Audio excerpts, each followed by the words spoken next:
नमस्कार दोस्तों, कैसे हैं आप सभी दोस्तों का बहुत बहुत स्वागत है। Welcome Zaid, good morning all of you. और आज बहुत इंपॉर्टेंट क्लास होने जा रही है। यूपीएससी की वो गलतियां जो आपको आपके लक्ष्य से बहुत दूर लेकर जाती हैं, आपको फेलियर की तरफ लेकर जाती हैं। अगर हम इन गलतियों को ना दोहराएं तो ये पक्की बात है कि हमारा सिलेक्शन बहुत आसानी से होगा। Share share share right. तो चलिए दोस्तों, हम लोग शुरुआत करते हैं इस चीज़ को और समझते हैं कि कैसे हम नए तरीके से इन चीज़ों को कर सकते हैं और कौन कौन सी मिस्टेक आप करते हैं। आज मैं उन गलतियों के बारे में बताने जा रहा हूं। अगर इसमें से कोई भी गलती आप कर रहे हैं तो यकीन मानिए आपका सिलेक्शन बहुत मुश्किल होने जा रहा है। सो क्या आप तैयार हैं मुझे पेन और पेपर के साथ जो मैं बताने जा रहा हूं कि इसमें से सारे स्टेप आप पूरे कर रहे हैं कि नहीं, या कोई भी ऐसी गलती जो आपका करियर रोक सकती है, आपके करियर को बर्बाद कर सकती है। वेलकम ऑल, आप सभी का बहुत बहुत स्वागत है। आप सभी का बहुत बहुत स्वागत है और चलिए हम लोग शुरुआत करते हैं इसकी। Welcome all.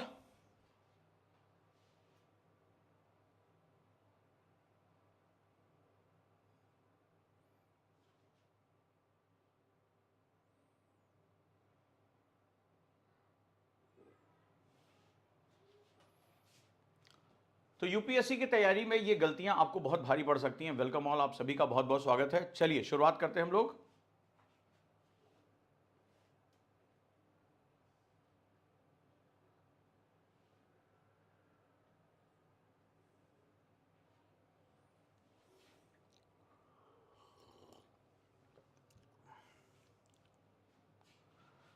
Very good.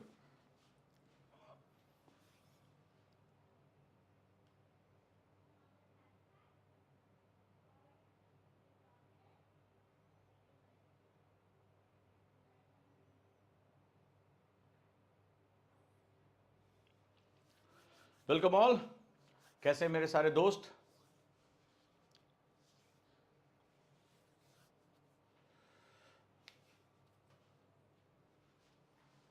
तो दोस्तों, अगर हम गलतियों की श्रृंखला की बात करें तो पहली जो सबसे इंपॉर्टेंट गलती हमारे सामने आ जाती है उस पर हम एक एक करके चर्चा करते हैं। और मेरे उम्मीद करता हूं कि मेरे सारे दोस्त मुझे सुन पा रहे हैं। आवाज़ क्लियर है? सबसे पहले मुझे मैसेज करके बताएं कि वॉइस क्लियर है। जैद कैसे हो आप लोग? किंग कैसे हो? अंकित कैसे हो? कुसुम कैसे हो आप? वंदना आप कैसे हो? AIR फर्स्ट आप कैसे हो? सब लोग पहले मुझे बताएं मेरी वॉइस क्लियर है? क्या आप मुझे सुन पा रहे हैं? क्या आज के सेशन के लिए तैयार हैं? पेन और पेपर रेडी है या नहीं, इस विषय में राइट बात करते हैं। मंजीत लिखते हैं कि सर मैं आपका बहुत बड़ा फ़ैन हूँ। बहुत बहुत धन्यवाद, क्योंकि आप लोगों का जो ये जुड़ाव है, आप लोगों का जो लगाव है, उसी वजह से मैं इतनी मेहनत कर पाता हूँ, रिसर्च करके लेकर आ पाता हूँ और आपके सवालों का जवाब देने का मैं प्रयास करता हूँ। और मैं भी आप लोगों के कारण ही यहाँ तक पहुँचा हूँ। तो धन्यवाद आप सभी का मेरे साथ जुड़े रहने के लिए, इस परिवार को बड़ा करने के लिए। और मेरे व्हाट्सअप नंबर पर आप ढेर सारे अपने प्रश्नों का जवाब भी मुझे दे सकते हैं कि कैसे हम और बेहतरीन कर सकें, कैसे हम अच्छा कर सकें।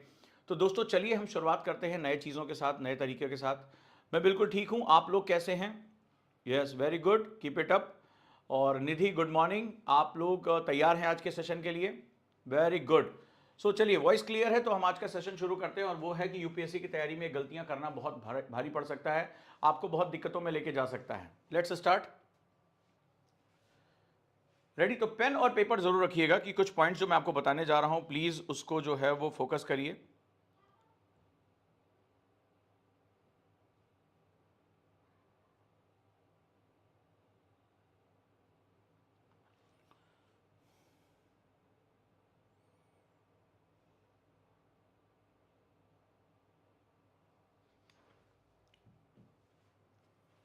गुड।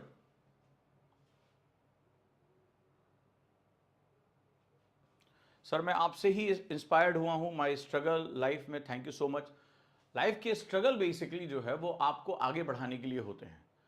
जैसे एक गुरु और शिष्य, एक गुरु अपने बच्चे को सिखाता है, अपने शिष्य को सिखाता है, उसी तरह ईश्वर जो सबसे बड़े गुरु हैं वो आपको कैसे सिखाएंगे? वो आपको सिखाते हैं आपके स्ट्रगल से। वो आपका एग्जाम लेते हैं स्ट्रगल के माध्यम से, ताकि आपकी पर्सनालिटी ग्रो हो सके।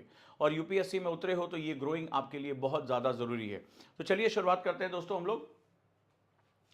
सबसे पहली जो गलती जिसके बारे में आपसे डिस्कशन करने जा रहा हूं आज, वो डिस्कशन के बारे में बात होगा कि आप ये गलतियां अपनी तैयारी में कभी ना करें, कभी ये होनी नहीं चाहिए आपकी गलतियां। और अगर आप इनको अवॉइड करते हैं तो डेफिनेटली आप सफलता की तरफ जाएंगे। तो आज मैं वैसे 6 मेजर मिस्टेक्स के बारे में बात करने जा रहा हूं जो वाकई में आप यूपीएससी की तैयारी में जाने अनजाने या बिना गाइडेंस की जो है गाइडेंस की कमी के आप इसमें हो जरूर जाती है आपसे।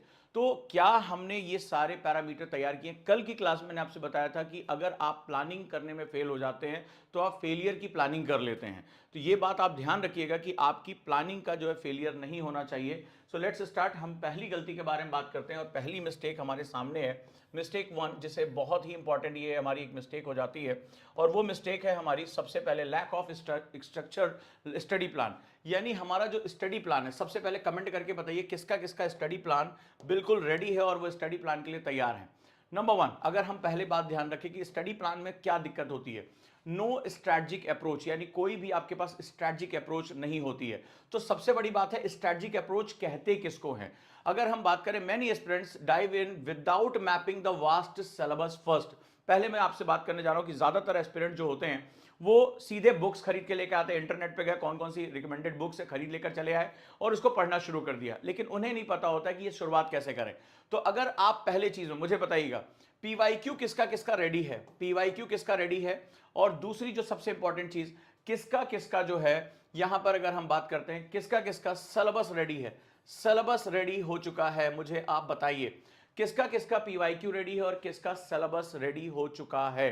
राइट, ये दो चीजें हैं। अगर आप इन दोनों के बिना तैयारी शुरू कर रहे हैं तो यकीन मानिए आप फेल कर जाएंगे, क्योंकि पीवाईक्यू आपको बताता है कि यूपीएससी का डायमेंशन क्या है, यूपीएससी कितने डायमेंशन में क्वेश्चन पूछता है, यूपीएससी कितने डायमेंशन में आपसे बात करता है, और सिलेबस का इंटरप्रिटेशन होता है, यानी सिलेबस के अंदर छुपी हुई चीजें क्या होती हैं। फॉर एग्जांपल एक वर्ड है एग्रीकल्चर एज अ सिस्टम। तो एग्रीकल्चर एक वर्ड दे दिया गया है कि यहां पर एग्रीकल्चर जीएस पेपर 3 में आ रहा है, लेकिन एग्रीकल्चर एज अ सिस्टम में कितने कंपोनेंट होते हैं ये उसमें डिफाइन नहीं है। जब तक एग्रीकल्चर एज अ सिस्टम के कंपोनेंट्स आप नहीं समझोगे कि उसमें इरिगेशन का कंपोनेंट क्या है, सीड्स का कंपोनेंट, लैंड का एक कंपोनेंट क्या है, सॉइल का कंपोनेंट क्या है, और जो है फर्टिलाइजर, पेस्टिसाइड्स, ये सारा रेंट, डीजल, पावर, इनका कंपोनेंट क्या है, मार्केट का कंपोनेंट क्या है, अप स्ट्रीमिंग कंपोनेंट क्या है, डाउन स्ट्रीमिंग कंपोनेंट क्या है, तब तक आप कभी भी एग्रीकल्चर एज अ सिस्टम समझ ही नहीं सकते। तो यूपीएससी ने लिख दिया है agriculture as a system, as a system, बस इतना लिख के छोड़ दिया है। अब आप अगर इसको खोलने जाओगे ना तो आपको कम से कम इसमें 11 से 12 कंपोनेंट पढ़ने पड़ेंगे, 11 से 12 कंपोनेंट का इंफॉर्मेशन आपको अटैच करनी पड़ेगी, उन 11 कंपोनेंट्स के कम से कम 10-10 डायमेंशंस आपको पढ़ने पड़ेंगे। अब आप अंदाजा लगाइए कि यूपीएससी कितने डेप्थ में अपनी बात कहता है। तो अगर आपका सिलेबस प्रिपेयर नहीं है, आपका पीवाईक्यू प्रिपेयर नहीं है, तो आपके लिए बहुत बड़ी दिक्कत होने जा रही है, बहुत बड़ी दिक्कत होने जा रही है। तो सबसे पहले मुझे जितने लोग हैं पहला मैसेज करिए कि किसका किसका पीवाईक्यू, चाहे आप 12th में हो, 12th के बाद हो, तैयारी करने जा रहे हो, किसका किसका ये दोनों मास्टरी हो चुकी है। ओजांग आईएएस एकेडमी के स्टूडेंट की तो मास्टरी है, उन्हें पीट पीट के मैंने सिखाया है, उन्हें चिल्ला चिल्ला के सिखाया, और अब तो मुझे लगता है मुझे नाम याद है, आशीष, अमरेंद्र, ज्योति, वंदना, कीर्ति, जो है अस्विया, ये जितने बच्चे हैं, साधिका, ये कुसुम, ठीक है, जितने हमारे बच्चे, अरविंद, ये जितने हमारे स्टूडेंट हैं, बहुत ही प्यारे स्टूडेंट हैं, ये इनको पीवाईक्यू जो है वो टिप पर बैठी हुई है, टिप पर ये रटी हुई है। और जाने ऐसे कितने हमारे बच्चे हैं, नेहा, जो लगातार, मतलब मैं मुंह से निकालता हूं, आदित्य, जिसे मेरे मुंह से निकलता, हाँ सर ये 2016 का क्वेश्चन है, 2018 का क्वेश्चन, 21 का क्वेश्चन है, 24 में आया है, धड़ा धड़ बोलते हैं। तो जब ये चीज आप बोलना शुरू कर देते हैं तो अब आप यूपीएससी की तैयारी करते हैं। लेकिन मैं जानता हूं कितनी डांट इनको खिलाई है, कितनी बार मोटिवेट किया, कितना जो है क्लासरूम में पिटाई की है डंडे से, तब जाकर आज ये पीवाईक्यू उनके मुंह से निकल रहा है। तो जितने भी लोग मुझे सुन रहे हैं कमेंट में बताएं कितने लोग स्टेज 1 कंप्लीट कर चुके हैं और कितने लोग करना चाहते हैं, ये भी बहुत महत्वपूर्ण है। नहीं किया तो कोई बात नहीं है, सर बैठे हैं ना, सर बैठे हैं। पीवाईक्यू और सिलेबस पर किसकी किसकी कमांड है और कितने लोग चाहते हैं कि मेरी पीवाईक्यू और मेरा सिलेबस एनालिसिस कवर करा दिया जाए?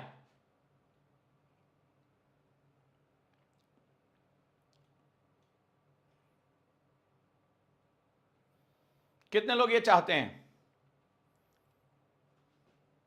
वेरी गुड आदित्य, बहुत बढ़िया, शाबाश।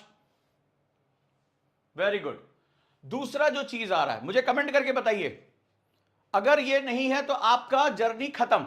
मतलब ऐसा चल रहा है, गाड़ी चली और गड्ढे में गिर गई, नई नई फॉर्च्यूनर खरीद के लाए कि भैया इसको जो है वो ट्रैक पे चलाएंगे, 4x4 की है, बाहर बहुत बड़ा गड्ढा था, जैसे गाड़ी स्टार्ट की गड्ढे में गई, खत्म, मामला खत्म हो गया, निकली ही नहीं। हाँ जी, तो कमेंट करके मुझे बताइए, करना कुछ नहीं है, सिंपल, आप इन लोगों को कॉल करिए 8750711133, 875072221100, इन पे कॉल करिए, बोलिए कि सर से बोलिए कि पीवाईक्यू शुरू करें, बहुत हो गया, हमें जो है सिलेबस एनालिसिस कराइए, पीवाईक्यू शुरू कराइए।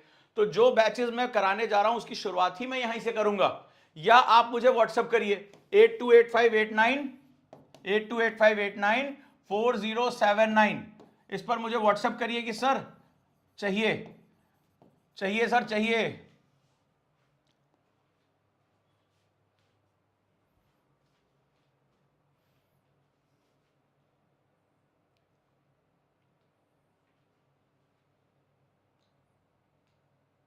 राइट, तो यहां से शुरू करते हैं। अब दूसरा स्टेज जो कि और खतरनाक है, भैया सब लोग तैयारी कर रहे हैं, लेकिन अभी कल जैसे ज्योति का ही मैसेज आया, सर टाइम मैनेज नहीं हो पा रहा है। दूसरा बताओ, दूसरे वाला किसकी सबसे बड़ी समस्या है? Poor time management. भाई जल्दी जल्दी बोलो कि failing to allocate sufficient time for each subjects, ठीक है, यानी प्रति सब्जेक्ट को कितना टाइम देना है ये पता ही नहीं है। सर पॉलिटी कब खत्म होगी, सर हिस्ट्री कब खत्म होगी, पर सब्जेक्ट को। और जब मैं सब्जेक्ट की बात करता हूं तो पहली चीज आती है पढ़ना, दूसरी चीज होती है याद करना, तीसरी चीज होती है लिखना, चौथी चीज होती है यूपीएससी क्या है, रिटन एग्जाम है, और चौथा है रिवीजन। यानी कि 4 चीजें, पढ़ना, नोट्स बनाना, याद करना, लिखना, रिवीजन करना, यानी एक सब्जेक्ट को 4 पार्ट में डिवाइड करना। ये बताओ किसको किसकी प्रॉब्लम है, जल्दी बताओ, हाथ खड़ा करो, देखो कितने लोगों ने सीधे बोला, नब्ज पकड़ लिया। इसके लिए आपको time management and productivity management skill चाहिए होती है। इसके लिए आपको time management and productivity management skill चाहिए होती है। कौन कौन लोग इसके मास्टर बनना चाहते हैं? कितने लोग कि वो अपने दिन को, इवन तो आई एम ट्राइंग ऑल्सो, इधर बहुत ज्यादा मैसअप हो गया, क्वेश्चन बनाना और ये सब को, मेरी हालत खराब हो गई। अभी मैंने परसों एक नया टूल डिवाइस किया है कि भाई मैंने जो है एक सुपर 8 बनाया अपने लिए कि भाई मुझे ये 8 काम करने हैं, चाहे कैसे भी करने। मैंने बहुत 2 दिन मैं उस पर सोचता रहा, विचार करता रहा, वाराणसी गया, वहां ध्यान लगाया, बैठा, बोला कि क्या गलती हो रही, इतना मैसअप क्यों हो रहा है चारों तरफ से चीजें, क्या करूं, ये करूं, वो करूं, ये है वो है, फलाना, नोट्स ढिकाना, RFR चलता ही जा रहा है, पागल सा हो गया, एकदम बुरी हालत हो गई। फिर मैंने एक टूल डेवलप किया, वो टूल से फिर मेरे दिमाग में आया, पहले उसको मैंने 10 पार्ट में तोड़ा, फिर उसको मैंने 8 पार्ट में तोड़ा। अब वो 8 मेरे जो है जिसे कहते हैं अष्टक, ठीक है, अष्ट प्रधान, वो मेरे अष्ट प्रधान है कि अगर ये 8 काम मेरे हुए और इसकी इतनी वैल्यू है, हर काम की वैल्यू है, तो मेरा दिन एक सक्सेसफुल दिन माना जाएगा। इवन दो मुझे भी वो चीजें ट्राई करनी पड़ती हैं, दिन भर मीटिंग्स, ये काम वो काम, इनसे मिलना, वो काम है, यहां डिमांड है, तो सक्सेसफुली वो तो कर रहे हैं, लेकिन उसमें क्या हो रहा है, ना अपनी एक्सरसाइज के लिए टाइम, ना अपने मेडिटेशन के लिए टाइम, ना अपनी हेल्थ के लिए टाइम, पूरी तरीके से हालत खराब है। तो जो लोग ये सीखना चाहते हैं, यस लिख के पहले भेजें, यस यस यस। आ रहा हूं विशाल, आपके क्वेश्चन पे ही आ रहा हूं, अगला पॉइंट वही है। तो भाई इसके लिए बहुत सिंपल सा फंडा है, बहुत सिंपल सा फंडा है, इन नंबर्स पे कॉल करो। और मेरा एक 99 रुपीज का बैच है, प्रोडक्टिविटी बूस्टर बैच, नाम ही से पता है, 5 दिन की क्लास है, जो अपने लिए मैं अप्लाई कर रहा हूं, जो मैंने बहुत से सक्सेसफुल स्टूडेंट के ऊपर मैंने अप्लाई किया है, मात्र 99 रुपए में, ओनली 99 रुपीज, प्रोडक्टिविटी बूस्टर। ऐसे ऐसे मैसेज हैं उस क्लास के बाद कि सर अब हम अपने दिन को परसेंटेज में बोलते हैं, अपने टास्क को पूरा कर पा रहे हैं, हमें पता होता है पूरा दिन हमें कैसे कंट्रोल करना है, कैसे टाइम मैनेज करना है, कोई दिक्कत ही नहीं। बोले सर जो टास्क बनाते हैं वो पूरा होता है। आप जिसे कहते हैं ना, आप मोटिवेशन की जगह इंस्पिरेशन की तरफ भागेंगे, आप इंस्पायर्ड होंगे 99 रुपए में। जी हाँ, बिल्कुल सही सुना, अपने लिए इतना तो खर्च कर सकते हो, हाँ या ना? अगर कर सकते हो तो स्वागत है। और all Ojaank sir batch, zero to hero batch में ये सब कुछ चीजें मिली हुई हैं, ये क्योंकि मैं इस बैच में, ये पर्सनालिटी का बहुत बड़ा इंपॉर्टेंट पार्ट है। सो अगर प्रोडक्टिविटी बूस्टर, क्या नाम है उसका, प्रोडक्टिविटी बूस्टर बैच के साथ आप जाइए, और अपना टाइम मैनेजमेंट की प्रॉब्लम हमेशा के लिए खत्म कर दीजिए। किस सब्जेक्ट को कितना टाइम देना है, उसकी परसेंटेज वैल्यू क्या है, कब आंसर राइटिंग करना है, कब रिवीजन करना है, अपने दिन को कैसे मोटिवेट करना है, फालतू चीजों को कैसे हटाना है, डू लिस्ट को कैसे 4 पार्ट में डिवाइड करना है, कौन से काम नहीं करने हैं, कौन से काम दूसरे से करवाने हैं, कौन सा काम मुझे करना है, ये सारी आर्ट मैंने बाकायदा टूल्स के साथ, और उसमें मैंने आपको टूल्स दिए हैं, प्रिंट आउट लीजिए, अपने कमरे में चिपकाइए, टिक करते जाइए, पूरा दिन आपके कंट्रोल में आ जाएगा। आपके पास कितना भी टाइम की कमी हो, हाउस वाइफ हो, कॉलेज जाते हो, मिलिट्री में हो, आर्मी में हो, कोई फर्क नहीं पड़ता। आप चाहे आपके पास 3 घंटे हो तो भी आपकी प्रोडक्टिविटी बढ़ जाएगी, 6 घंटे हो तो भी आपकी प्रोडक्टिविटी बढ़ जाएगी। ये मैंने वहां पर आपको सिखाया है। कोई भी एग्जाम देना है तो आज जो सबके लिए आपके सौगात है वो है इस 99 रुपीज में प्रोडक्टिविटी बूस्टर बैच। ये 599 का बैच है, लेकिन आज जो है हम जो आपको एक गिफ्ट फॉर्मेट में यहां पर 99 रुपए प्रोडक्टिविटी बूस्टर दे रहे हैं, टूल्स दे रहे हैं बाकायदा। प्रिंट आउट करिए और हमेशा के लिए प्रॉब्लम खत्म करिए। नेक्स्ट अगर हम बात करें सब्जेक्ट फ्रैगमेंटेशन, सब्जेक्ट फ्रैगमेंटेशन बहुत इंपॉर्टेंट है। अगर आप किसी बड़े सब्जेक्ट को, सपोज दैट आपने कहा सर पॉलिटी पढ़नी है, हिस्ट्री पढ़नी है, आपको पता है कि वो सब्जेक्ट में फ्रैगमेंटेशन कैसा होता है, हर पार्ट की फ्रैगमेंटेशन होता है कि इसको टॉपिक्स एंड सब टॉपिक्स में तोड़ देना, टॉपिक्स, सब टॉपिक्स, थीम, चैप्टर, इन पार्ट्स में तोड़ देना। जैसे सपोज दैट आपने कहा सर गांधी पढ़ना है, गांधी का आंदोलन पढ़ना है, गांधी के आंदोलन में कितनी थीम है, कितने चैप्टर्स, कितने पार्ट्स, कितने सब टॉपिक्स, कितने चाइल्ड, कितने सिबलिंग्स हैं। अब आप कहेंगे चाइल्ड सिबलिंग्स क्या होते हैं? जी हां, यानी एक चैप्टर के पैरेलल, एक थीम के पैरेलल कौन सी थीम चल रही है, एक थीम के अंदर कितनी थीम्स हो रही हैं। ये एक बड़ी आर्ट है। अगर ये चीज इंसान को सबसे ज्यादा परेशान करती है। वो क्या होता है, घुसता है यहां से, सर हिस्ट्री का सिलेबस पढ़ लिया, आज भैया बहुत बहुत सर मॉडर्न की पढ़ाई कर रहे हैं, सर लक्ष्मीकांत पढ़ रहे हैं, शुरू होता है खत्म नहीं होता है। ईमानदारी से बताना कितने ऐसे लोग हैं जो मुझे पहली बार यहां सुन रहे हैं या अभी अभी आए हैं, तैयारी शुरू कर रहे हैं, जिन्होंने सब्जेक्ट तो शुरू किया लेकिन उसको खत्म नहीं कर पाए। ईमान, चाहे एनसीईआरटी, चाहे लक्ष्मीकांत, चाहे विपिन चंद्रा, चाहे आर्ट एंड कल्चर की नितिन सिंघानिया, कोई भी किताब की नाम ले रहा हूं, मुझे ईमानदारी से दिल पे हाथ रख के बता देना, सब्जेक्ट शुरू हुआ, सब्जेक्ट खत्म नहीं हुआ। जल्दी से बताओ मुझे कितने ऐसे लोग हैं। कमेंट करने में क्यों डर रहे हो, ईमानदारी में क्या दिक्कत है? चलो भाई बताओ जल्दी जल्दी, कितने ऐसे लोग हैं? तो क्यों ऐसा होता, कभी सोचा? क्या तुमने लक्ष्य गलत बनाए? तुमने क्या हुआ, सिलेबस पढ़ लिया, तुमने किताब में घुस गए, नोट्स में घुस गए, लेकिन वो कभी भी खत्म नहीं हुआ। क्यों? क्योंकि तुमने इस वाले मेथड को यूज नहीं किया, सब्जेक्ट फ्रैगमेंटेशन, यानी सब्जेक्ट को टुकड़े टुकड़े टुकड़े टुकड़े में तोड़ देना।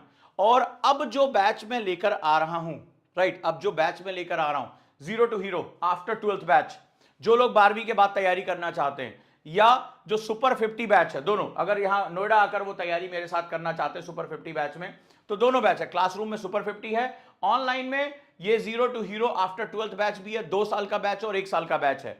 यहां पर सबसे पहली बात है, मैं पूरे टॉपिक को थीम्स, टॉपिक्स, सब टॉपिक्स, चाइल्ड, सिबलिंग, इनमें मैंने डिवाइड कर दिया है। मतलब माइक्रो लेवल हेडिंग्स में मैंने डिवाइड कर दिया है कि आपको इस पे आने वाली चीजें पता। और ये कैसे निकलता है? ये पिछले 15-20 सालों के क्वेश्चंस पे रिसर्च करके मिलता है कि यूपीएससी कहां बार बार डायमेंशन को टच कर रहा है। पूरी की पूरी एक फाइल बनाई हुई है, वो फाइल मैंने आपको दिखाई भी दी, वो पूरी की पूरी फाइल आपको मिलेगी।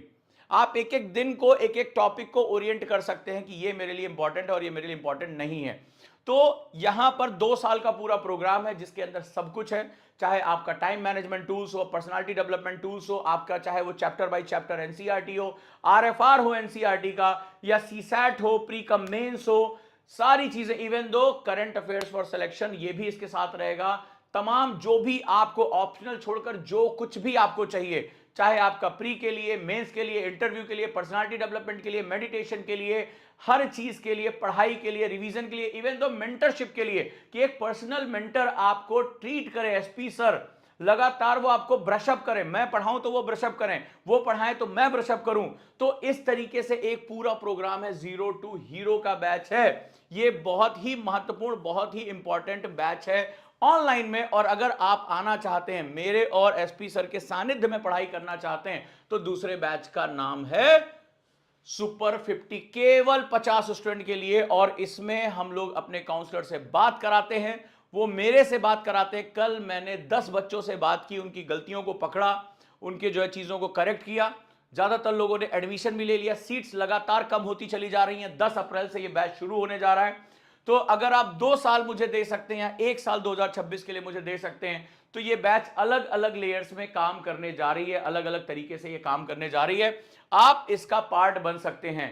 चाहे ऑफलाइन आते हैं तो सुपर 50 में है, आप स्कॉलरशिप टेस्ट भी दे सकते हैं, उसमें आपको डिस्काउंट भी है। आप zero to hero after 12 programme में भी आ सकते हैं, 12वीं के बाद तैयारी कर सकते हैं।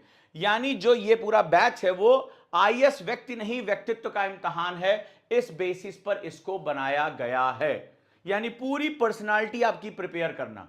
इसमें मैं आपको मेडिटेशन भी सिखा रहा हूं, इसमें मैं आपको स्पीकिंग स्किल भी सिखा रहा हूं, इस पे आपको टाइम मैनेजमेंट भी सिखा रहा हूं, बुक रीडिंग भी आपको मैं सिखा रहा हूं, आपका फोकस बढ़ाने की टेक्निक, ब्रेन पावर बढ़ाने की टेक्निक, जो कुछ भी टेक्निक्स हैं वो मैं आपको सिखा रहा हूं। इवन दो आपकी प्रोडक्टिविटी को 10 टाइम्स कैसे बढ़ाना है, ये मेथड भी मैं इस बैच में सिखा रहा हूं, राइट। और साथ ही साथ चैप्टर बाय चैप्टर एनसीईआरटी बिल्कुल जीरो स्क्रैच से, बिल्कुल शून्य से शुरू करेंगे।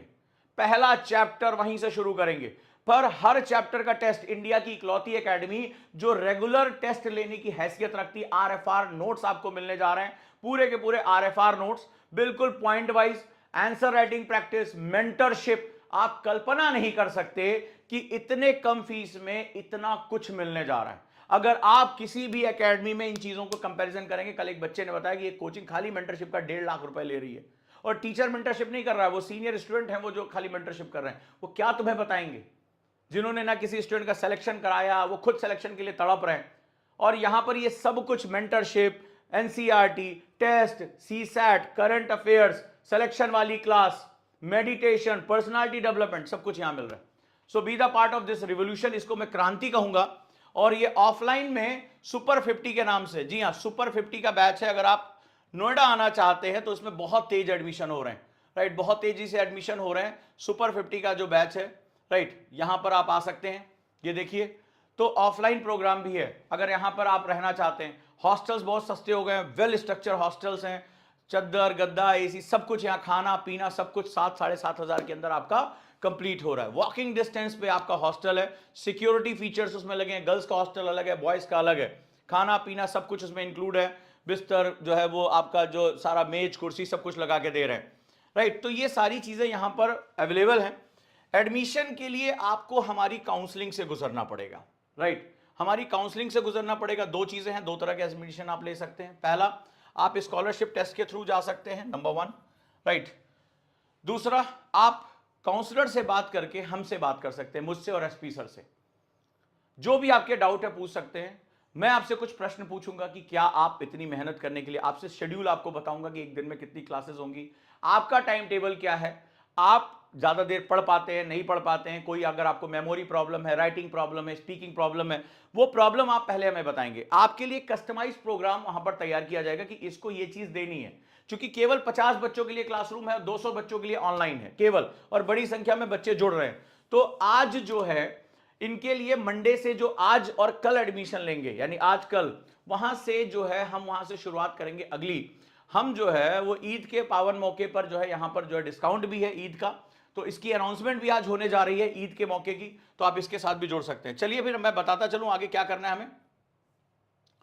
तो अगर आप चाहते हैं काउंसलिंग करना, जुड़ना चाहते हैं, काउंसलर का नंबर है, आप इसको नोट डाउन कर लें, अभी के अभी बात कर लें, 8750711133। जैसे कोई कह रहा है कि 10 अप्रैल से शुरू होगा रजिस्ट्रेशन, जैसे ही सीट खत्म हो जाएगी, एसपी सर ने कल भी शाम को लाइव क्लास में कहा कि मैं 51th स्टूडेंट नहीं लूंगा, मैं नहीं पढ़ाऊंगा उसको, आप भटकते रहिए। और हम अभी एक ही बैच पढ़ाने जा रहे हैं, क्योंकि उन्होंने भी कहा कि अगर मेरे शेड्यूल पे, और मैं भी यही कह रहा हूं, अगर मेरे तरीके, मेरे शेड्यूल पर आपने 100% फोकस कर लिया, nobody can stop you, nobody can stop you. तो हम भी केवल उतने बच्चों को तैयार करेंगे कि हम 50 बच्चे को अगर तैयार करें तो हम 40 बच्चे को लबासना कम से कम भेज दें। ये हमारी जो है वो एक कोशिश रहेगी, इतिहास लिख दें हम भी कि सबसे ज्यादा सिलेक्शन देने वाली जो है एकेडमी बन चुकी है ये। तो जैसा मैंने पहले बताया था, मेरा ड्रीम है वो आपको पूरा करना है। आगे चलते हैं हम लोग और समझते हैं कि दूसरी कौन सी सबसे बड़ी गलती है जो हमारे सामने आती है। और नेक्स्ट जो सबसे इंपॉर्टेंट जो गलती आप करते हैं, कि आपके पास कोई ऐसा टूल है कि आप अपनी प्रोग्रेस को मेजर कर सकें। आरएफआर के बच्चों के पास टूल्स है, आरएफआर के बच्चों के पास टूल्स है। अगर आप हर वीक अपने वीक एरियाज पर अगर आप प्रोग्रेस ट्रैक नहीं करते हैं, आप बहुत बड़ी प्रॉब्लम में हैं। प्रोग्रेस ट्रैक करना कैसे कहते हैं? ये हमारी स्टूडेंट हैं जो 75 दिन के चैलेंज का पार्ट है, आपको मैंने बताया भी था। इन्होंने पूरा अपना शेड्यूल हमें बना के दिया। ये देखिए, ये होता है प्रोग्रेस को मेजर करना। अब इन्होंने क्या किया, जो सिलेक्शन वाली क्लास या तमाम तरह के हमारे क्विज होते हैं, 75 डेज चैलेंज में गई, इन्होंने अपना प्रोग्रेस मेजर किया। यानी उनके निगेटिव मार्किंग कितनी कम हो गई, कितने अनअटेम्प्टेड क्वेश्चन कम हो गए, सही क्वेश्चन कितने बढ़ गए, ये पूरा एक दिन में कितने क्वेश्चन किया है, एक दिन में कितने घंटे पढ़ाई की है, उसका प्रोडक्टिविटी कितना है, 70% सक्सेस है, 80% सक्सेस है, कितने आंसर राइटिंग किए, कितने ऑब्जेक्टिव क्वेश्चन किए, रिवीजन किया कि नहीं किया, आंसर राइटिंग जो है कितनी बार किया। तो ये सारी चीजें हमारे प्रोग्रेस में आती हैं। अगर कोई स्टूडेंट इतनी लंबी जर्नी में अपना प्रोग्रेस चार्ट नहीं करता है तो फिर बहुत दिक्कत होने वाली है। तो अगर ये चौथी चीज आप सीखना चाहते हैं तो इसका भी सॉल्यूशन मैंने कहां बताया हुआ है, सिलेक्शन वाली क्लास में, सिलेक्शन वाली क्लास में। सो दोस्तों चलिए आगे बढ़ते हैं। Zero to hero batch. अगला है mistake number 2, overlooking current affairs. बाप रे बाप, मुझे लगता है कितने लोग की सबसे बड़ी प्रॉब्लम है करंट अफेयर्स का। मतलब आपको लगता होगा कि भाई ऐसे गए, मैं आपको एग्जांपल दिखाता हूं, कितने लोग समझना चाहते हैं करंट अफेयर्स को। आप फीस पता करना चाहते हैं, काउंसलर से बात करें, क्योंकि स्कॉलरशिप टेस्ट देने के बाद 20-20 हजार रुपए का डिस्काउंट है। जी हां, जितने बच्चे सुन रहे हैं ध्यान से सुने इसको।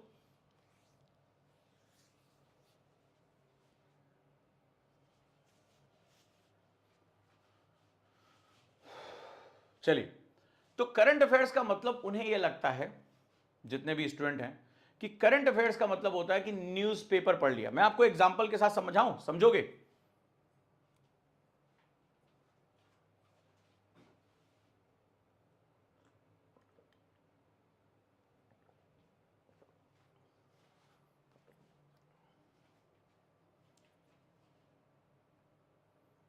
Very good.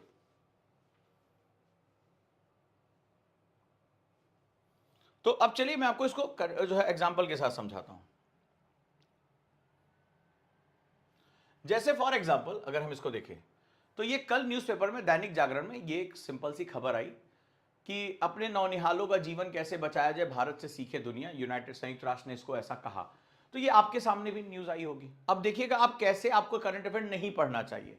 तो हम इसको पढ़ेंगे, अच्छा इतना, इतने बच्चे बच गए, इतना हो गया, किसने कहा, संयुक्त राष्ट्र ने कहा, ऐसे ऐसे हमने निशान लगा दिया। हम ऐसे पढ़ते हैं, एक सिंपल सी खबर आई और हमें लगा हमारा करंट अफेयर्स तैयार हो गया। लेकिन न्यूज़पेपर पढ़ने का, करंट अफेयर्स तैयार करने का जो सबसे बेहतरीन मेथड होता है उसको बोलते हैं हम लोग HWC। क्या होता है? HWC बोलते हैं इसको, handle with care. Handle with care. कितने लोग मुझे कमेंट करके बताइए उनको हैंडल विद केयर के बारे में पता है? HWC, handle with care.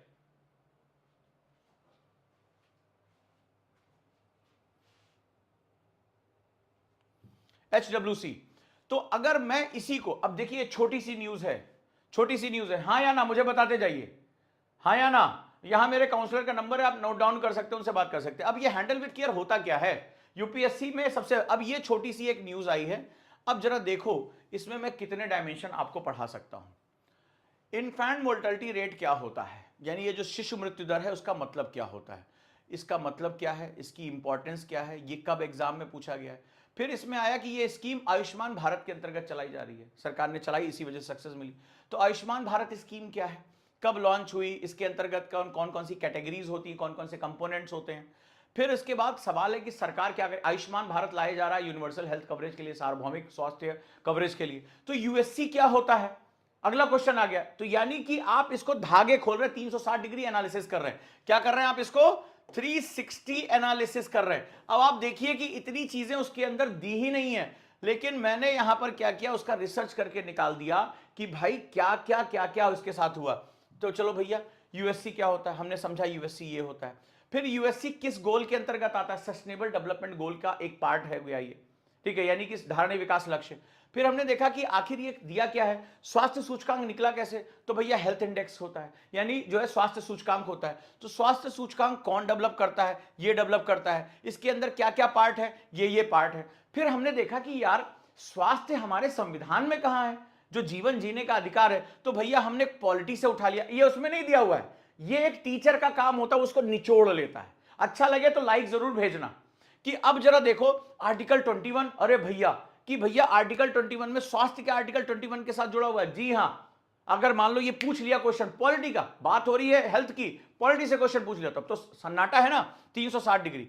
तो कौन सा आर्टिकल क्या कहता है, क्या उसके अंदर इसका इंटरप्रिटेशन है, ह्यूमन डिग्निटी की जो है, लाइफ विद ह्यूमन डिग्निटी का क्या मतलब होता है, ये है, तभी तो सुप्रीम कोर्ट बात करता है। फिर उसके बाद एक और आता है कि आखिर बच्चों को बचाने के लिए इसके अंदर कोई प्रोग्राम शुरू किया गया था। हाँ, शुरू किया गया था, राष्ट्रीय बाल स्वास्थ्य कार्यक्रम शुरू किया गया। वाह भैया, एक और नई चीज पता चली कि आयुष्मान भारत के अंतर्गत जो है हेल्थ इंडेक्स को सही करने के लिए एक सब स्कीम लाई गई थी, राष्ट्रीय बाल स्वास्थ्य कार्यक्रम लाया गया। भैया ये क्या है, इसके अंदर 4D है, 4D, ठीक है। तो क्या है, defects at birth, disease, deficiency and development. प्रधानमंत्री कहते हैं हम 4D को जो है वो कवर करेंगे, नाम रख दिया। यूपीएससी ने क्वेश्चन पूछा कि इसके अंतर्गत 4 आयाम कौन से हैं, आपने पटाख से क्वेश्चन मारा, खत्म। इसके बाद अभी हमने बात किया एसडीजी, सस्टेनेबल डेवलपमेंट गोल 3 क्या कहता है, स्वास्थ्य से कैसे जुड़ा हुआ है। कल मैंने एसडीजी 6 पढ़ाया था, तो अब क्या है भैया, एसडीजी 3 के अंतर्गत ये होता है, ऐसे ऐसे होता है, इसमें ये कंडीशन दी हुई है, इन्फेंट मोर्टेलिटी रेट को इतना कम करना है। भैया हो गया काम खत्म, एसडीजी पे क्वेश्चन आया है। फिर उसके बाद सवाल है कि इसको इलेक्ट्रॉनिकली कैसे मॉनिटर किया जाएगा,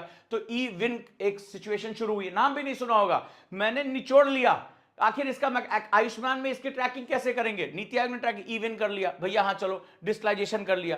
फिर क्या हुआ, फिर हुआ कि भारत में जो है उसमें हुआ कि अब अस्पतालों में एक जो है नियोनेटाल आईसीयू बनाया जाएगा। एक आईसीयू बड़े लोगों के लिए होता है, लेकिन नियोनेटाल आईसीयू एक अलग चीज होती है, जिसमें बच्चों के लिए एक खास तरह का सिस्टम रखा जाता है। इसको इंटेंसिव केयर यूनिट यानी नियोनेटाल, यानी कि जो बिल्कुल जन्म अभी हुआ है उनको जो है कैसे बचाने के लिए काम किया जाएगा। भैया पढ़ लिया। फिर हमने देखा कि भारत में स्वास्थ्य के लिए निजी क्षेत्र को भी बुलाया जा रहा है, कौन से मॉडल पे, पीपीपी मॉडल पे।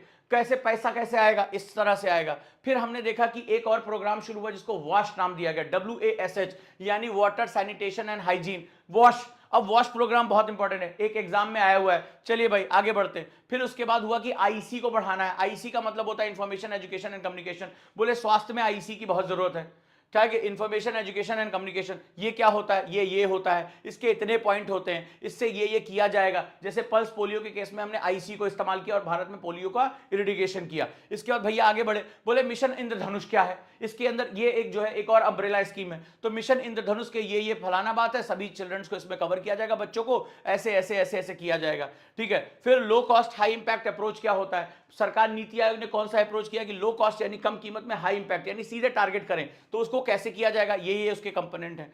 फिर सस्टेनेबल डेवलपमेंट गोल कौन कौन से होते हैं। फिर नेशनल रूरल हेल्थ मिशन, गांव के बच्चों के लिए क्या करेंगे, NRHM यूपीएससी का डायरेक्ट क्वेश्चन है, ये हो गया, इसके अंतर्गत आ गया। फिर लगातार आपने देखिए सिर्फ उस न्यूज से, इस न्यूज से मैंने 16 डायमेंशन कवर किए हैं, 16 डायमेंशन। अगर ये न्यूज आपके हाथ में आती तो आप मुझे बताइए क्या ये 16, और हर क्वेश्चन एसडीजी पूछा गया है, नीति आयोग का काम पूछा गया है, हेल्थ इंडेक्स पूछा गया है, आयुष्मान भारत पूछा गया है, ठीक है, IMR पूछा गया है। ये सारे क्वेश्चन यूपीएससी में इसी तरह के क्वेश्चन आते हैं, कोई ना कोई क्वेश्चन आपको यहां पे दिखाई पड़ेगा। मिशन इंद्रधनुष हो गया, वॉश प्रोग्राम हो गया, ये सभी एग्जाम में आएंगे। अब मुझे बताइए कि क्या ये न्यूज़पेपर जो आपके सामने है इतने डायमेंशन में आप पढ़ पाते या नहीं पढ़ पाते। सिंपल सा मुझे कमेंट करके लिखाइए, यस या नो, यस या नो। यूपीएससी में अगर रैंक 1 लेकर आनी है तो यही तरीका है, एक झटके में आपने पूरा न्यूज़पेपर ऐसे निचोड़ लिया, और ये पूरी class current affairs for sure ये आपका पार्ट रहेगी आफ्टर 12th बैच में भी, 0 to हीरो बैच में भी, और ये सुपर 50 बैच में भी। ये मेरी क्लास सबसे पावरफुल क्लास है। न्यूज़पेपर को आप पूरी तरह से निचोड़ लेंगे और हर दिन आप इतना सशक्त होंगे जिसकी कोई हद नहीं है। अब आप मुझे बताइए, कमेंट करिए, आदित्य कमेंट कर रहे हैं कि इतने डायमेंशन आप कवर कर पाते एक न्यूज से। ये रहा टुकड़ा, आप जाइए न्यूज़पेपर में चेक करिए, आप कभी सोच भी नहीं पाते कि इसमें इतने क्वेश्चन यूपीएससी बना सकता है, इतने डायमेंशन क्रिएट कर सकता है। इसमें ना एसडीजी के बारे में बात कर रहा है, ये एक टीचर का काम होता है, वो सोचता है कि इसका पॉलिटिकल एस्पेक्ट्स क्या होगा, इसका यूनाइटेड नेशन से क्या संबंध है, इसका इकोनॉमी से क्या संबंध है, नीति आयोग से क्या संबंध है, गवर्नमेंट पॉलिसी से क्या संबंध है, सोशल पॉलिसी से क्या संबंध है, बजट में कहां हेल्थ है, सोशल सिक्योरिटी नेट में कहां पर जो है, कौन कौन से साइंस के साथ ये कैसे जुड़ेगा, साइंस कैसे इसकी हेल्प करेगा। तो ये एक टीचर का काम होता है कि वो सारे सब्जेक्ट्स इसको जोड़ता है। तो ये स्पेशल स्टडी जो है वो यहां पर रहेगा, वो स्पेशल स्टडी। तो चलिए आप लोगों का बहुत बहुत स्वागत है, दिस इज द पार्ट। और कोई केवल ये बैच लेना चाहता है, ठीक है, सपोज दैट कि भाई वो उसमें नहीं जा रहा है, तो current affairs sure, current affairs sure कि मतलब अब श्योर मतलब सिलेक्शन होगा ही। HWC मेथड से शुरू कर रहे हैं 2000 रुपए में। मेरे काउंसलर भी इस पे ध्यान दें, सिलेक्शन वाली क्लास का ही ये अपग्रेडेड वर्जन है। सिलेक्शन वाली क्लास को पूरी तरीके से मैं HWC में लेकर आ गया हूं, यानी हैंडल विद केयर मेथड में। तो सिलेक्शन वाली क्लास के बच्चों का ये कंटिन्यूएशन है, लेकिन अब इसका नाम जो रहेगा करंट अफेयर्स श्योर हो गया है। करंट अफेयर्स फॉर श्योर कि यहां पर अब श्योर शॉर्ट, क्योंकि मैंने जो पिछले 1 महीने में इस पे जो नए नए एक्सपेरिमेंट किए और इसको धीरे धीरे HWC की तरफ लेकर आया।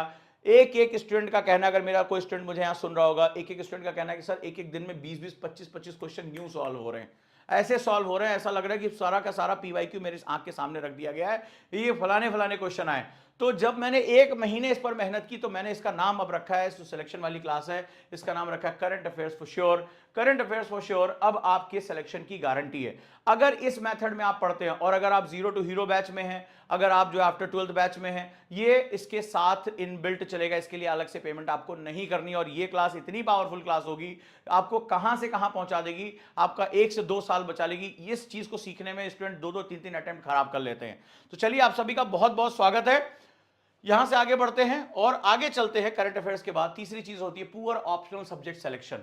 अगर आपने ऑप्शनल का सब्जेक्ट गलत तरीके से चुन लिया तो तबाही तय है। ऑप्शनल एक, इसमें 2 पेपर होते हैं, एक ऑप्शनल चुनना होता है, 500 मार्क्स, 250 नंबर के 2 सेगमेंट्स होते हैं। और अगर मैं हमेशा कहता हूं, अगर ऑप्शनल आपने ऐसा चुना जहां 300 या 300 प्लस के आसपास आपने नंबर उठा लिए दोनों पेपर मिला के 500 में से, आपको फाइनल लिस्ट में आने से रोकने वाला कोई माई का लाल नहीं है, यकीन रखिएगा। ऑप्शनल बहुत ध्यान से चुनिएगा, बहुत फोकस होकर चुनिएगा। ऑप्शनल की गलती आपको बर्बाद कर सकती है। तो कैसे 4 स्टेप होते हैं ऑप्शनल चुनने के लिए, वो आप समझ लीजिएगा। पहला, पर्सनल इंटरेस्ट। आपका सब्जेक्ट क्या ग्रेजुएशन में रहा है, आपके फूफा ने क्या कहा, टॉपर ने क्या लिया, इसको मत सोचिएगा। टॉपर का इंटरेस्ट आपको नहीं पता, टॉपर का ऑप्शनल आपको पता है, टॉपर का इंटरेस्ट नहीं पता। पर्सनल इंटरेस्ट बहुत इंपॉर्टेंट है, पर्सनल इंटरेस्ट बहुत बहुत ज्यादा इंपॉर्टेंट है, राइट। तो पर्सनल इंटरेस्ट पे आपको सबसे पहले फोकस करना है। आपको क्या पढ़ने में मजा आता है, किस चीज के साथ आप इन्वॉल्व होते हैं, तो आप हमारी भी मदद ले सकते हैं। प्रीवियस परफॉर्मेंस, पहले के परफॉर्मेंस। और परफॉर्मेंस में ये नहीं देखा जाता कि टॉपर क्या है, देखा जाता है कि टोटल नंबर ऑफ सिलेक्शंस क्या है, क्योंकि आपको अपना एक रेंज लेके चलना है, एक स्थान या कई स्थानों में देखा जाता है। तो कौन सा ऑप्शनल इस समय ट्रेंडिंग चल रहा है, जैसे लास्ट मैंने क्लास में आपको बताया था कि ह्यूमैनिटी के सब्जेक्ट, ज्योग्राफी से सबसे ज्यादा सिलेक्शन हुए हैं। इसके बाद अगर हम साइंस बेस में जाते हैं, नॉन ह्यूमैनिटी में एंथ्रोपोलॉजी बहुत अच्छा चल रहा है, PSIR बहुत अच्छा चल रहा है। तो ये बहुत बेस्ट जो है वो सेगमेंट्स हैं। रिसोर्स अवेलेबिलिटी यानी संसाधनों की उपलब्धता, कि क्या हिंदी में इंग्लिश में बुक्स हैं कि नहीं है, टीचर अवेलेबल है कि नहीं है, नोट्स अवेलेबल है कि नहीं है, ये बहुत जरूरी। और पर्सनल एप्टीट्यूड क्या है, यानी आप उसको कैसे, मान लीजिए कोई साइंस बेस है और आप साइंस के नहीं हैं, तो आप उसको कॉप अप कैसे कर पा रहे हैं। मान लीजिए कोई हिस्ट्री किसी ने ले लिया लेकिन वो डाटा रट नहीं पा रहा है, वो नहीं समझ पा रहा है, किसी ने सुना कि हिंदी साहित्य ले लो सिलेक्शन हो जाता है, अब वो क्या हुआ, दोहे उसको याद ही नहीं हो रहे हैं, तुलसीदास जी को वो व्याख्या ही नहीं कर पा रहा है, तो फिर वहां पर ये काम नहीं करेगा। तो आपका पर्सनल एप्टीट्यूड क्या है, ये बहुत जरूरी है। तो अगर आप भी हमारे साथ ऑप्शनल में जुड़ना चाहते हैं, तमाम ऑप्शनल में डिस्काउंट चल रहा है, आप उसके साथ जुड़ सकते हैं। वेरी गुड, आगे बढ़ते हैं और अगला समझते हैं, चौथी मिस्टेक। अब मुझे बताइए 3 मिस्टेक जो मैंने बताई उसमें से आप कितने एफिशिएंट है। Ineffective answer writing. भाई साहब, जिसने ये मिस्टेक की, कल भी मैं और SP सर यही डिस्कशन कर रहे थे कि यूपीएससी की सारी तैयारी एक तरफ और आंसर राइटिंग एक तरफ, यूपीएससी की सारी तैयारी एक तरफ और आंसर राइटिंग एक तरफ। अगर आपके पास आर्ट ऑफ आंसर राइटिंग नहीं है, आंसर राइटिंग का मतलब है ना कुछ भी लिख दो, आर्ट ऑफ आंसर राइटिंग यानी आंसर राइटिंग में सबसे बड़ी चीज होती है how to understand question, answer writing की शुरुआत होती है क्वेश्चन को समझने में। यूपीएससी में क्वेश्चन कितने तरह के होते हैं, उनकी कोडिंग क्या होती है, क्वेश्चन को डिफाइन करके टेल वर्ड का डिफिनीशन कैसे होता है, नेल वर्ड का डिफिनीशन कैसे होता है, ये सारी चीजें उसके साथ इन्वॉल्व हो जाती हैं, राइट। तो आंसर राइटिंग बहुत जरूरी है। और आंसर राइटिंग मैंने पहले भी कहा था, आंसर राइटिंग में दो पार्ट होते हैं, आंसर और राइटिंग। तो पहले राइटिंग शुरू करो, आंसर राइटिंग तो हम बाद में करा देंगे। और अगर आप इसमें कुछ भी सीखना चाहते हो, अगर आप बिगिनर हो, क्या 99 रुपए खर्च कर सकते हो? क्या 99 रुपए खर्च कर सकते हो? भाई साहब पिज्जा नहीं आ रहा आज की डेट में, कैफे कॉफी डे में कॉफी नहीं आती है। एक 99 रुपए का मेरा एक बैच है, आंसर राइटिंग मास्टरी क्लास, पूरे 7 दिन की क्लास है। और ऐसे ऐसे मेथड मैंने सिखाए हैं कि आप कोडिंग में बात करना शुरू कर दोगे कि ये क्वेश्चन की कोड ये होगा, ये क्वेश्चन का कोड ये होगा। ब्लॉट मेथड क्या होता है, आप ब्लॉट मेथड की आंसर शुरू कैसे करते हैं, क्या आंसर को कंक्लूड करना होता है, नहीं करना होता, ये आप डिसीजन ले लेंगे। आंसर को कैसे लिखना होता है, मल्टी डायमेंशनल अप्रोच कैसे क्रिएट की जाती है, मात्र 99 रुपए में, ओनली 99 रुपीज, ओनली 99 रुपीज। तो आप इसके साथ जुड़ सकते हैं। तो आपको आंसर राइटिंग, अब जैसे जो हमारा 0 टू हीरो बैच है, जो हमारा आफ्टर 12th बैच है, जो आपका जो है सुपर 50 बैच है, इसमें एसपी सर सबसे ज्यादा फोकस इसी पे कर रहा है। मेंटरशिप प्रोग्राम इसीलिए इंक्लूड कर दिया उस पे, लगभग 1 से 1.5 लाख का बैच है, वो हमने इसमें इंक्लूड कर दिया है। हम इसके लिए कोई एक्स्ट्रा फीस नहीं ले रहे हैं, क्योंकि पता है बिना मेंटरशिप के आपको पढ़ाने का, आपके एक कान, दोनों कान के छेद जुड़े हुए हैं, एक कान से सुनोगे दूसरे कान से निकाल दोगे, तो वो कान ढका जाए तो एक टीचर जब सामने से बोलेगा समझाएगा ना, दूसरा टीचर ऐसे कान बंद करके बैठेगा, सुन, दिमाग में डालो, एक कान से घुसेड़ के दूसरे कान से ना निकालो। इसलिए हम 2 लोगों की टीम काम कर रही है यहाँ पे, बाकी टीचर तो अपना काम कर ही रहे हैं, हम दोनों लोग कान ढकने का काम करेंगे। भैया दिमाग सामने देखो, सामने देख घोड़े, सामने देख, इधर उधर देखेगा तो दौड़ता रहेगा, जंगली घोड़ा नहीं बनना है, जो है वो रेस का घोड़ा बनना है। तो क्या करता है, उसको ऐसे लगा देते हैं ना, तो हम भी ऐसे लगा देंगे, सामने देखना है, सामने। इसके लिए मेंटरशिप चाहिए होती है, मेंटरशिप चाहिए होती है, तो वो इसका पार्ट है। तो अगली जो सबसे बड़ी मिस्टेक आप करते हैं, mental health and preparation burnout. क्यों मैंने पर्सनालिटी डेवलपमेंट रखा है, क्यों सुपर 50 बैच में, 0 टू हीरो बैच में अगर आप जाएंगे तो क्या रीजन है, मैंने सबसे ज्यादा, मैं आपको बताता चलता हूं क्यों यहां पर मैंने मेडिटेशन और पर्सनालिटी डेवलपमेंट को इन्वॉल्व किया। क्यों? मेंटरशिप है, सिलेक्शन वाली क्लास है, चैप्टर बाय चैप्टर है, आरएफआर है, सीसैट है, सब कुछ है, प्री कम मेंस है, मेंटरशिप मिली हुई है। लेकिन मैंने पर्सनालिटी डेवलपमेंट मेडिटेशन क्यों रखा, ये समझो इसको, क्योंकि ये सारी चीजें मिलाकर ना तुम्हारी पर्सनालिटी नहीं बना पाएंगी, तुम इसको एब्जॉर्ब, डाइजेस्ट नहीं कर पाओगे। मान लो जैसे एक एग्जांपल रखो कि एक आदमी जिसका पेट खराब है, समझना मेरी बात को, एक आदमी जिसका पेट खराब है, लूज मोशन हो जाते हैं, तुरंत उसको अपच हो जाती है। अब उसके सामने बढ़िया 56 भोग रख दिया गया, वो बढ़िया रसगुल्ला, वो बढ़िया जो है घी में जो है भुना हुआ हलवा, ठीक है, बढ़िया खीर, आहा, पूड़ी, सब्जी, पनीर की सब्जी, कटहल की सब्जी, सब एकदम गरिष्ठ भोजन, अचार, पापड़, सब रख दिया गया। अच्छा, उसको लूज मोशन है या उसको अपच है, जैसे कुछ खाता है तुरंत क्या होता है, उसको डॉक्टर बोला लिक्विड डाइट पे रहना है। अब भैया मुझे बताओ कि ये जो आदमी खाना उसके सामने आपने थाली रख दी, खाएगा? अगर खा लिया उसको तो क्या पचा पाएगा? तुरंत उल्टी हो जाएगी, तुरंत वो भागेगा टॉयलेट। हाँ या ना? देखा होगा तुम लोगों ने, ये कभी कभी महसूस भी किया होगा। बोलेगा अरे भैया हमें दही छाछ दे, तो हम तो हल्का खाते हैं, हमसे नहीं पचेगा ये सब। होता है कि नहीं होता है? तो वो 56 भोग की जो थाली है तुम्हारे लिए वेस्ट है। एक हेल्दी आदमी के लिए जो उसको पचा सकता है, वो अपना एकदम जीभ फेरेगा, अरे हाँ बहुत दिन बाद 56 भोग की थाली मिली, अरे हलवे से क्या सुगंध आ रही है, गुलाब जामुन तो एकदम बढ़िया बढ़िया है भाई साहब, खीर में तो क्या बढ़िया खुशबू है, केसर वेसर पड़ा हुआ है, वो उसका स्वाद लेगा। लेकिन अगर आपका डाइजेस्टिव सिस्टम अच्छा नहीं है तो मुझे बताओ ये खीर, हलवा, पूड़ी, सब्जी ये तुम्हारे लिए किसी काम का है? मैं सबसे कमेंट चाहता हूं, अगर ये बात तुम समझ जाओगे तो तुम ये जो बार बार पूछते हो कौन पढ़ाएगा, क्या पढ़ाएगा, कौन सी बुक्स पढ़ाई जाएगी, पहले एनसीईआरटी, अरे पहले बताओ तुम्हारे पेट का क्या हाल है। मेनू में तो तुम पूछ रहे हो हाँ भैया बताइए आपके यहाँ कितने तरह के पनीर है, कितने तरह की सब्जियां हैं, मेनू तो पूछ रहे हो, और पेट तुम्हारा बेटा पहली पूड़ी जाते ही ऊपर से जा रही नीचे से निकल जा रही है, बड़ी दिक्कत है। सबसे पहले बताओ क्या तुम उसको डाइजेस्ट कर पाओगे, हाँ या ना? अब तुम्हें बताता हूं, जो पूछते हो आपके यहां कौन से टीचर है, ऐसे करके पूछते हैं, कब तक सिलेबस पूरा करा देंगे? अबे हम तो 10-10 दिन में सब्जेक्ट पूरा करा सकते भाई, हमने कराया है। तुम बताओ ये पूरी हलवा जो मुंह में जाएगा तुम्हारे, वो निकलेगा कहां से, ऊपर से वापस या कहीं और से? भाई मेरे पहले इसका जवाब दो, सो मोस्ट इंपॉर्टेंट थिंग, ये कोचिंग ये ध्यान नहीं देती, इसीलिए मैंने कहा था कि ओजांग आईएएस कोचिंग नहीं ट्रेनिंग इंस्टीट्यूट है। इस बात को, इस अंतर को समझ लेना। तो भाई साहब, पहले आपकी बॉडी, आपका डाइजेस्टिव सिस्टम अच्छा होना चाहिए, और उसके लिए इसकी सबसे ज्यादा जरूरत है। Meditation, mental health, physical health, personality development, कि आप उस इंफॉर्मेशन को एब्जॉर्व कर सको, उसको जो है आप पचा सको। तो ये जब आप पचाना सीख जाओगे ना, तब जाकर ये जो हम आपके सामने परोस रहे हैं कि आज इतने डायमेंशन कवर किए, आज सब्जेक्ट कवर किया, आज टेस्ट दिया, इसको आप डाइजेस्ट कर पाओगे, राइट, डाइजेस्ट कर पाओगे। तो मेंटल हेल्थ बहुत जरूरी है, फिजिकल हेल्थ बहुत जरूरी है। आ जाओ भैया, कितने लोग रेगुलर अपनी लाइफ में इसके बारे में बात करते हैं? ठीक है, एंजाइटी को कैसे दूर करना है, support system, emotional support system. Breakup हो गया है, किसी से लड़े जा रहे हैं, मरे जा रहे हैं, बात करना नहीं आ रहा है, पिट गए हैं, सब कुछ हो गया है, पढ़ने मन ही नहीं लग रहा, रो रहे हैं, बेजार हुए जा रहे हैं, शायरियां लिख रहे हैं उसी कॉपी पे जिस पे लिखना था कि जो है वो कैसे जो है चंद्रगुप्त मौर्य का शासन कैसे विस्तार हुआ। चंद्रगुप्त मौर्य लिखा आगे, तुरंत हार्ट बनाया, हार्ट बना के तीर घुसेड़ दिया, फिर हार्ट टूट भी गया, फिर गम वाली जो चेहरा बना दिया, उसमें आंसू निकल रहे हैं, तो गमों वाली शायरी लिखने लगे। फिर पता नहीं चंद्रगुप्त मौर्य कहां घुस गए, समझ में नहीं आ रहा है। वो अखंड भारत बना के गए थे और तुमने अपना दिल खंड खंड कर रखा है, बहुत ज्यादा दिक्कत हो जाती भाई मेरे। तो ये सारी चीजों को संभालना बहुत ही ज्यादा जरूरी है। आखिर कैसे आपका हैप्पी हार्मोन डेवलप होगा, कैसे एमिग्डाला कंट्रोल होगा, कैसा प्रीफ्रंटल कॉर्टेक्स जो है वो काम करेगा। जब तक ब्रेन को कंट्रोल नहीं करोगे, बॉडी कंट्रोल नहीं करोगे, तब तक कुछ नहीं होने वाला। अगली मिस्टेक के बारे में बात करते हैं, छठी mistake, inadequate mock test and revision strategy.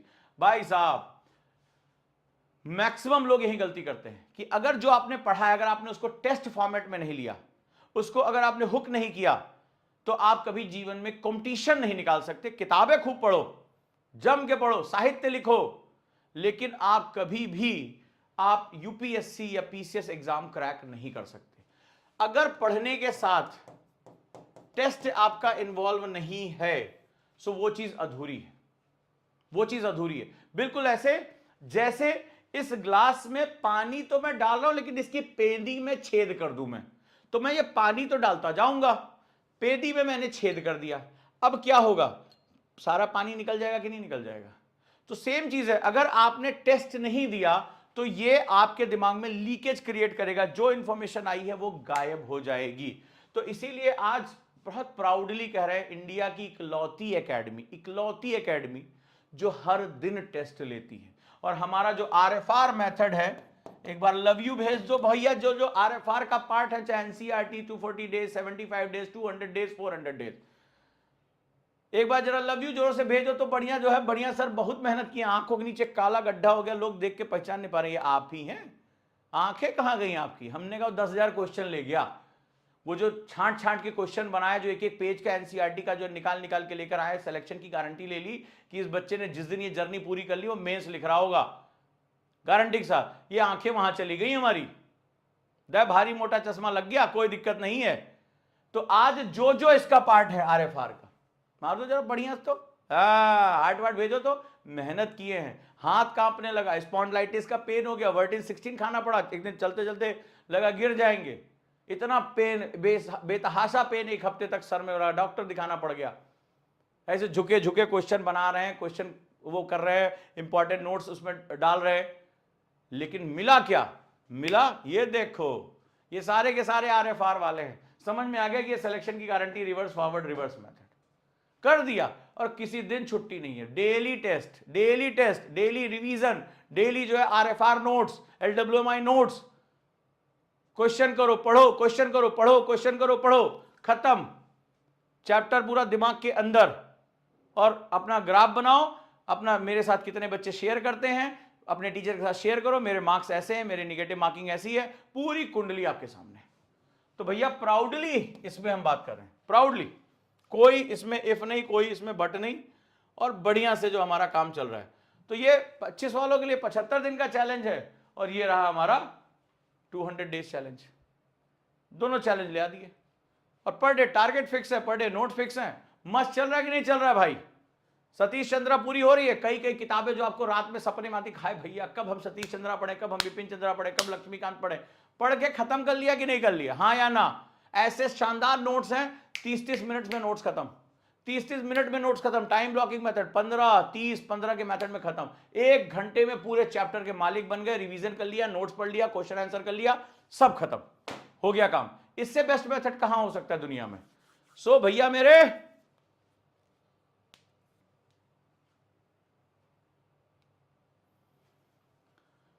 ये काम बहुत मस्त है और वाकई में झोंक दिया।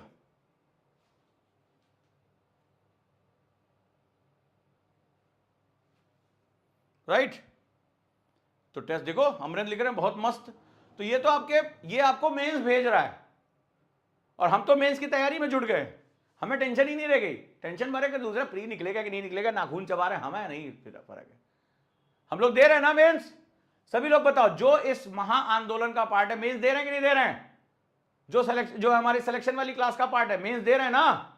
अब बच क्या रहा है? अब बच क्या रहा है? 60 क्वेश्चन तुम्हारे सोते जागते हो जाएंगे। पीआईबी इसके अंदर, पीआईबी अकेले 30 क्वेश्चन मार देगा तुम्हारा। हाँ जी, दे रहे हैं कि नहीं दे रहे हैं मेंस? सब लोग एक साथ जरा जोर से लिखो, हाँ सर मेंस दे रहे हैं। कॉन्फिडेंस चाहिए मेरे को, रोना गाना नहीं चाहिए। जाग लिया, जितनी रातें जागनी थी, जो रिसर्च करना था किया हमने, अब रोना गाना नहीं चाहिए हमें। दे रहे हैं ना? बहुत बढ़िया। आदित्य तो आज अलग ही लेवल पे है, सर मैं इंटरव्यू दे रहा हूं, शाबाश। ये कॉन्फिडेंस चाहिए। ये कॉन्फिडेंस ऐसे भीख मांगने से नहीं आता है, मेहनत करने से आता है, क्वेश्चन करने से आता है। क्वेश्चन जब कर रहे हैं, जो मेरा मेथड फॉलो कर रहे हैं, उसके पास कॉन्फिडेंस है, शाबाश।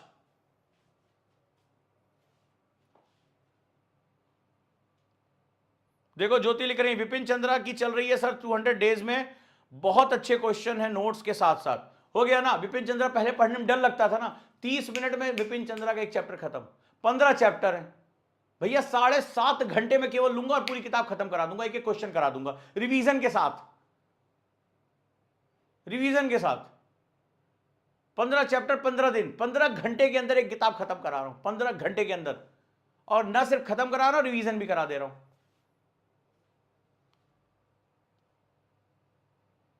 मैंने अभी तक लक्ष्मीकांत खत्म नहीं किया, मेरे लिए कुछ बताओ। होगी भी नहीं, पहला तो यही बता दूं, लक्ष्मीकांत खत्म होगी भी नहीं। हाँ भैया, हमारे साथ कौन है लक्ष्मीकांत वाले? जो पहले कोशिश तो कर रहे थे, लेकिन अब जब मेरे आरएफआर मेथड में गए तो हमने क्या किया है, लक्ष्मीकांत के चैप्टर बाई चैप्टर क्वेश्चन बनाए हैं, फिर उसका हर चैप्टर से मैंने क्या किया, नोट्स बना दिया है, और बहुत ही प्यारे नोट्स हैं। यानी क्वेश्चन, छोटा सा क्वेश्चन बनाया, उसके बुलेट पॉइंट लेके खटाखट कर। लक्ष्मीकांत को भी हमने क्या किया, सुपर नोट्स में कन्वर्ट कर दिया, फिर पढ़ के फिर तुरंत क्वेश्चन करा दिया, चैप्टर खत्म। आप जो लक्ष्मीकांत पढ़ने का सोच रहे हैं, उसमें आपको अभी हम अगले साल 2026 में फिर मिलेंगे, और फिर मैं तुमसे लक्ष्मीकांत के क्वेश्चन पूछूंगा, तुम ऐसे करोगे, ये कब था? तो मैंने शुरुआत की थी ना कि हम शुरू तो करते हैं, किताब खत्म नहीं कर पाते हैं। और यहां पे क्या है, आरएफआर मेथड तो अपने आप आपसे किताब खत्म करा रही है मेरे बाबू, क्या टेंशन है? अगली बार लवासना वाली होली। बहुत सही, बहुत सही। कॉन्फिडेंस देखो हमारे बच्चों क्या चल रहा है। तो भाई मेरे, तैयारी शुरू कर दो, सक्सेस रोड मैप शुरू कर दो, स्ट्रैटेजिक प्लानिंग करो, बैलेंस अप्रोच रखो और कंटिन्यूअस असेसमेंट करो। यानी यहां पर आपको चाहिए मेंटरशिप,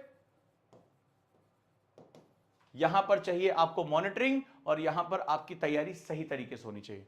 ये सब कुछ कहां मिल रहा है? सुपर 50 बैच में। अगर नोएडा आना चाहते हो 50 बच्चों के लिए, और अगर ऑनलाइन करना चाहते हो 0 to हीरो, चाहे आफ्टर 12th हो, चाहे 2 साल हमें देना चाहो, कोई दिक्कत नहीं है। चलिए शुरुआत करते हैं। तो कॉल कर लेंगे? हाँ जी, कॉल कर लीजिए अगर काउंसलिंग करनी है, जुड़े रहना है। तो अब हम लोग इसी के साथ आगे बढ़ जाते हैं। तो मेरे साथ आप बात कर सकते हैं, 10 बच्चों से मैं बात करूंगा, जो लोग इंटरेस्टेड हैं, अलग बैच में जाना चाहते हैं, तो B the part of this revolution. Thank you.